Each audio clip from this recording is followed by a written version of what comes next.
Hello all. So இன்னைக்கு நம்ம பார்க்க போகிற டாபிக் என்னன்னா சைட் செலெக்ஷன் ஃபார் ஹார்பர். பேசிக்கலாக வந்து நம்ம இப்போ ஹார்பருக்கான சைட் செலெக்ஷன் பண்ணுறோன்னா அதுக்குன்னு சில க்ரைட்டீரியாஸ் இருக்குது. அந்த க்ரைட்டீரியாஸ் என்னங்கிறத இந்த டாப்பிக்கில் நம்ம பார்க்க போகிறோம். So let's get started. First point, selecting a suitable site for harbor involves a comprehensive assessment of various factors including natural protection, accessibility, land availability and marine conditions. இந்த பாயிண்ட்ல என்ன சொல்ல வராங்கன்னா, நமக்கு வந்து ஒரு ஹார்பருக்கான சூட்டபிளான சைட் எதுன்னு சொல்றாங்கன்னா, நமக்கு வந்து வேரியஸ் ஃபேக்டர்ஸ். எந்த மாதிரியான ஃபேக்டர்ஸ்னா வந்து நேச்சுரல் ப்ரொடெக்ஷன், இயற்கையாகவே நமக்கு பாதுகாப்பாக இருக்கிற இடங்கள்.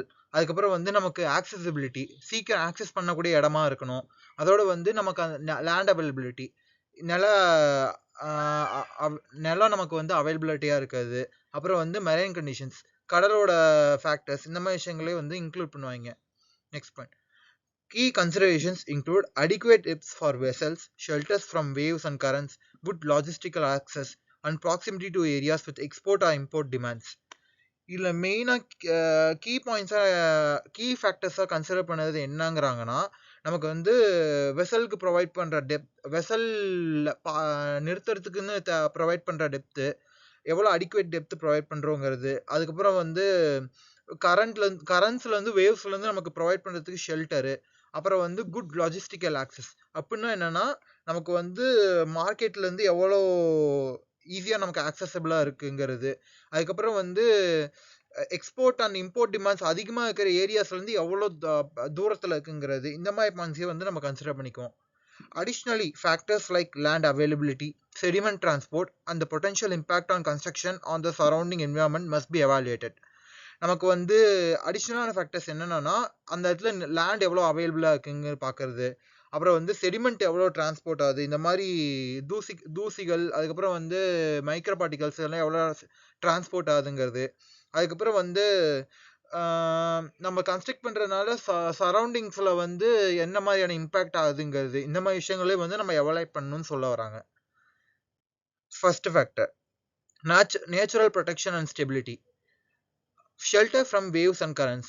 A harbor needs to provide adequate protection from the elements including strong waves and currents, which can hinder vessels operation and increase the risk of damage. இப்போ வந்து ஹார்பரில் வந்து மெயினாக அடிக்குவேட்டான ப்ரொடெக்ஷன் ஏன் ப்ரொவைட் பண்ணணும்னு சொல்கிறாங்கன்னா வந்து, நமக்கு வந்து ஸ்ட்ராங்கான வேவ்ஸ், எப்படி சொல்கிறது, கடல் அலைகளால் வந்து நமக்கு வந்து வெசலில் வந்து அதிகப்படியான எஃபெக்ட் இருக்கக்கூடாதுங்கிறதுக்காகவும், அதுலேருந்து வெசலை ப்ரொடெக்ட் பண்ணுறதுக்காகவும் வந்து வேவ்ஸ்க்கும் கரண்ட்ஸ்க்கும் அகைன்ஸ்டாக ஷெல்டர் ப்ரொவைட் பண்ணுங்கிறாங்க. Next sedimentation. செடிமெண்டேஷனுங்கிறது வந்து நமக்கு வந்து சைட்டில் வந்து எவ்வளோ வந்து செடிமெண்ட், அதாவது வந்து தூசி படிமங்கள், அப்புறம் உப்பு படிவங்கள், இந்த மாதிரி படியுதுன்னு பார்ப்பாங்க. இதில் வந்து இது வந்து எதுக்கு நோட் பண்ணுவாங்கன்னா வந்து, நம்ம ஹார்பர் கன்ஸ்ட்ரக்ட் பண்ணுற இடத்துல வந்து இந்த மாதிரி செடிமெண்டேஷன் ஆகிட்டே இருந்துச்சுன்னா, அந்த ஹார்பர் ஏரியாவோட டெப்த்து, அந்த வாட்டர் லெவல் டெப்த்து வந்து குறைஞ்சிக்கிட்டே வரும். இதை வந்து இதனால வந்து இதை நோட் பண்ணிக்கிட்டு இதையும் கன்சிடர் பண்ணுவாங்க. Next, marine conditions. Factors like tides, currents and the potential for storm surges should be carefully considered. இப்போ நம்ம ஒரு சைட் சூஸ் பண்ணுறோன்னா அந்த இடத்துல டைட்ஸ், அலைகள், அதுக்கப்புறம் வந்து வாட்டர் கரண்ட்ஸு, அதுக்கப்புறம் விண்டு, இந்த மாதிரியான வந்து அப்புறம் ஸ்டார்ம் சர்சார்ஜஸ், புயல் அறிகுறிகள், இந்த மாதிரி விஷயங்கள்லாம் வந்து செக் பண்ணுவாங்க. அப்போ தான் வந்து அதனால் எந்த எஃபெக்டும் இல்லாத இடமா வந்து சூஸ் பண்ணுவாங்க. Next, accessibility and logistics. First one, land access. அந்த இடத்துல வந்து good road, rail and pipeline connections are crucial for efficient cargo handling and transportation. அந்த இடத்துல வந்து நமக்கு வந்து ரோடு, ரெயில், அப்புறம் வந்து பைப்லைன் கனெக்ஷன்ஸ்லாம் வந்து நமக்கு எஃபிஷியண்ட்டாக கார்கோ ஹேண்ட்லிங்காக அமைக்க முடியுமான்னு பார்ப்பாங்க. Next, proximity to areas with export or import demands. The harbor should be strategically located to serve the target markets for goods being shipped in and out.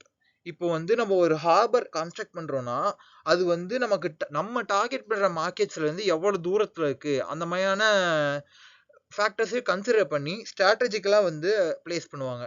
இதனால் வந்து அவங்களுக்கு வந்து ஷிப்பிங் இன் ஆகிறது, அவுட் ஆகிறது வந்து இன்னும் எஃபிஷியண்ட்டாக இருக்குன்னு பார்ப்பாங்க. Land availability.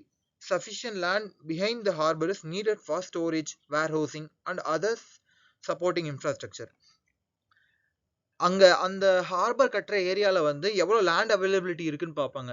ஏன்னா வந்து ஃபியூச்சர்ல வந்து அந்த ஹார்பரை வந்து எக்ஸ்பேண்ட் பண்ணாலோ இல்ல வேர் ஹவுஸ் கட்டுறதுக்கோ இல்ல வந்து ஸ்டோரேஜுக்கோ இந்த மாதிரி விஷயங்களுக்கெல்லாம் வந்து யூஸ் பண்றதுக்காக வந்து லேண்ட் அவைலபிலிட்டியை வந்து கன்சிடர் பண்ணுவாங்க. Next point, land and material availability. Suitable land. The site should have adequate land suitable for construction of the harbor facilities, including berths, quays and other infrastructure. இப்போ ஒரு சைட் சூஸ் பண்றாங்கன்னா அந்த இடத்துல வந்து அந்த harbour கட்டுறதுக்கு தகுதியான இடமாங்கிறத அனலைஸ் பண்ணி தான் கட்டுவாங்க.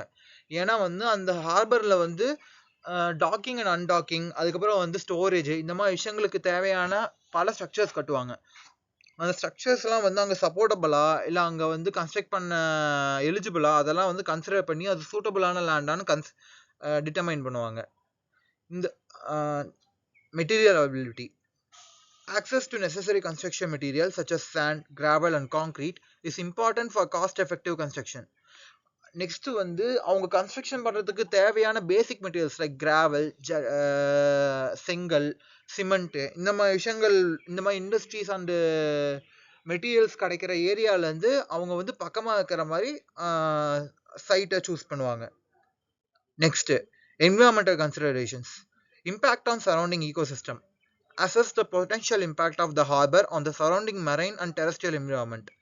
இப்போ வந்து அந்த இடத்துல வந்து ஒரு ஹார்பர் கட்டுறாங்கன்னா அதனால வந்து அந்த சுற்றி இருக்கிற ஏரியால எந்த மாதிரியான இம்பேக்ட் ஆகுது, இப்போ அந்த அந்த வாட்டர் ஏரியால வந்து எந்த மாதிரியான இம்பேக்ட் ஆகுது மெரெயின்ல, அதுக்கப்புறம் வந்து ஹார்பர் ஏரியாவுக்கு சுற்றி இருக்க ஏரியால எந்த மாதிரியான இம்பேக்ட் ஆகுதுங்கிறத அசஸ் பண்ணி அதுக்கேற்ற மாதிரி தான் வந்து சைட்டை வந்து கட்டுவாங்க.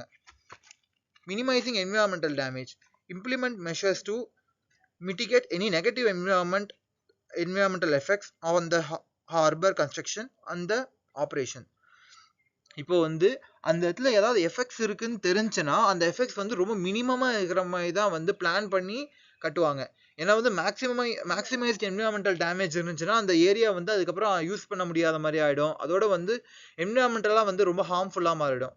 ஸோ வந்து அதெல்லாம் கன்சிடர் அது வந்து மினிமலான என்விரான்மெண்டல் டேமேஜ் கொடுக்குற மாதிரியோ இல்லை என்விரான்மெண்டல் டேமேஜே இல்லாத மாதிரியோ தான் வந்து கன்சிடர் பண்ணி சைட்டை சூஸ் பண்ணுவாங்க. ஓகே, இது வரைக்கும் பார்த்தாலாம் வந்து நம்ம கீயான ஃபேக்டர்ஸ். நெக்ஸ்ட் பார்க்கறது other important factors. Navigational requirements. Ensure the harbor entrance is wide enough and deep enough for the intended vessels.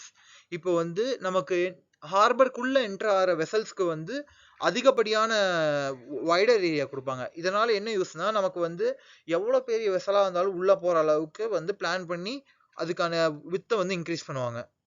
Anchorage and birthing areas. இப்போ வந்து நமக்கு வந்து இப்போ வெஹிக்கல்ஸ் உள்ள வந்துருச்சுன்னா அதை வந்து நிறுத்துறதுக்கோ இல்லை ரெஸ்ட் பண்ணுறதுக்கோ வந்து ஆங்கரேஜ் அண்ட் பெர்த்திங் ஏரியாஸை வந்து அது அடிக்குவேட் ஸ்பேசஸ் யூஸ் பண்ணி கொடுப்பாங்க. Foul rates. Consider the potential for fouling or on under water structures. இப்போ வந்து நம்ம ஹார்பர் வந்து மெரைன் ஸ்ட்ரக்சர்ஸ் கிட்ட கட்டுறதுனால வந்து அந்த இடத்துல வந்து மெரைன் ஆர்கானிசம்ஸ் வந்து ஒரு ஃபவுலிங் எஃபெக்ட் கிரியேட் பண்ணும். எந்த மாதிரினா வந்து கொஞ்சம் கொஞ்சமாக அந்த under water structures, under ground structures எல்லாம் வந்து கொஞ்சம் கொஞ்சமாக அஃபெக்ட் பண்ணும். இதனால வந்து அந்த ஸ்ட்ரக்சரோட எஃபெக்டிவ்னஸ் வந்து குறைஞ்சிக்கிட்டே போயிடும். அதோட ஸ்ட்ரக்சர் சீக்கிரமாக டேமேஜ் ஆகிடும். அதை கன்சிடர் பண்ணி நமக்கு வந்து சைட் சூஸ் பண்ணுவாங்க. Water circulation. Assess the water circulation patterns to ensure proper sanitation and prevent the accumulation of pollutants. இப்போ வந்து நமக்கு வந்து வாட்டர் சர்க்குலேஷன் பேட்டர்ன் அந்த ஏரியா ஹார்பர் சைட் வர்ற ஏரியால எப்படி இருக்குன்னு செக் பண்ணுவாங்க. இதனால உங்களுக்கு என்ன யூஸ்னா, இப்போ ஏதாவது வந்து தண்ணியில் கலந்தாலோ இல்லை அந்த இடத்துல வந்து ஃப்ளோ இல்லைனாலும் வந்து அந்த வாட்டர் வந்து ஒரு மாதிரி ஸ்டாக்னேட்டடாவோ இல்லை பொல்யூட்டடாவோ ஆக வாய்ப்பு இருக்கு. ஸோ வந்து அந்த இடத்துல வந்து வாட்டர் சர்க்குலேஷன் பேட்டர்ன் எல்லாத்தையும் வந்து கன்சிடர் பண்ணி அனலைஸ் பண்ணுவாங்க. Meteorological factors. Analyze local weather patterns including wind, rain and temperature to plan for potential disruptions to operations. இப்போ வந்து நம்ம சைட் சூஸ் பண்ணுற ஏரியாவில் வந்து அதிகமாக வந்து விண்ட் அஃபெக்ட் பண்ணுதா, இல்லை ரெயினால் அஃபெக்ட் ஆகுதா, இல்லை டெம்பரேச்சர் எந்த மாதிரி இருக்கும், இந்த மாதிரி விஷயங்களை வந்து கன்சிடர் பண்ணுவாங்க. அதோட அங்கே வெதர் பேட்டர்ன் எந்த மாதிரி இருக்குங்கிறத மெயினாக கன்சிடர் பண்ணுவாங்க. இந்த டேட்டாஸ் எல்லாம் வச்சு என்ன பண்ணுவாங்கன்னா அந்த இடத்துல வந்து ஏதாவது வந்து அதிகப்படியான எஃபெக்ட்ஸ் நடக்குமா, நம்ம சைட் கன்ஸ்ட்ரக்ட் பண்ணி அந்த இடத்துல வந்து வெதர்னால ஏதாவது எஃபெக்ட்ஸ் இருக்குமாங்கிறத அனலைஸ் பண்ணுவாங்க. இப்போ வந்து அதனால வந்து கம்மியான எஃபெக்ட்ஸ் இருந்தால் அந்த சைட்டை வந்து கன்சிடர் பண்ணுவாங்க, அப்படி இல்லைன்னா வேற சைட் பார்ப்பாங்க. ஸோ இதுதான் வந்து main key points for site selection of harbour. So thank you.